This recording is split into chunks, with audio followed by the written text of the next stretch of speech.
नमस्कार, मैं बिंदु पांडे लक्ष्य सफलता का चैनल में आप सबका हार्दिक स्वागत करती हूं।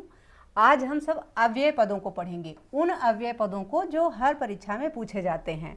ठीक है, अव्यय पद किसे कहते हैं पहले हम यह जान लेते हैं। जो पद अपने मूल रूप में ही वाक्य में प्रयुक्त होता है, अर्थात जिसका रूप नहीं बदलता, उस पद को अव्यय पद कहते हैं।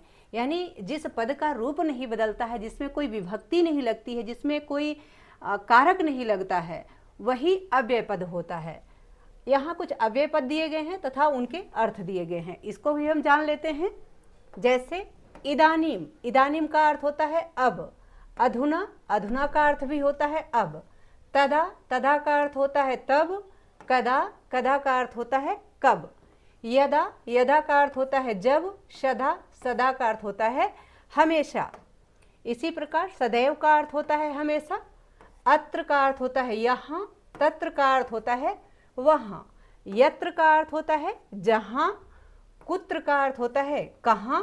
सर्वत्र का अर्थ होता है सब जगह।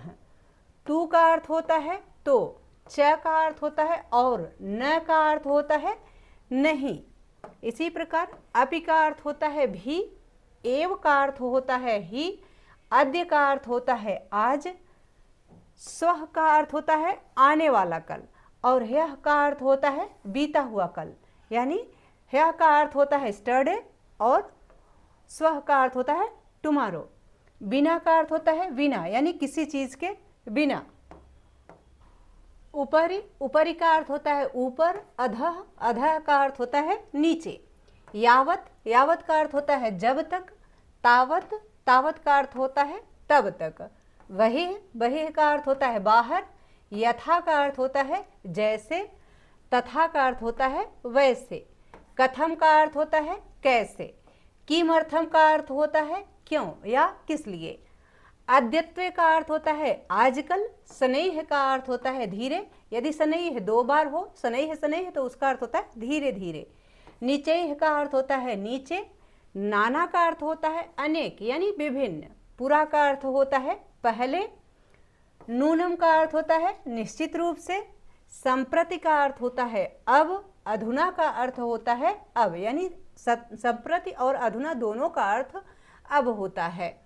तुषड़ीम का अर्थ होता है चुप, यानी किसी को चुप रहने के लिए कहना है तो तुषड़ीम होगा।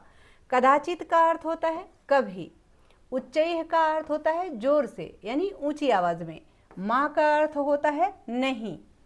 वृथा का अर्थ होता है व्यर्थ, यानी बेकार। मृषा का अर्थ होता है झूठ। सार्धम का अर्थ होता है साथ।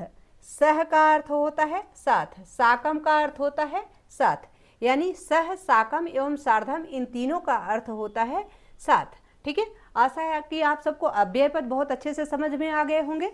यदि वीडियो से संबंधित या कुछ इस पाठ से संबंधित, अव्यय पद से संबंधित कोई सुझाव हो या आपकी कोई क्वेरी हो, प्लीज़ कमेंट बॉक्स में अवश्य लिखिएगा। वीडियो पसंद आए तो इसको लाइक करें, शेयर करें। चैनल पर नए हैं तो प्लीज़ इसे सब्सक्राइब अवश्य करें। बहुत बहुत धन्यवाद।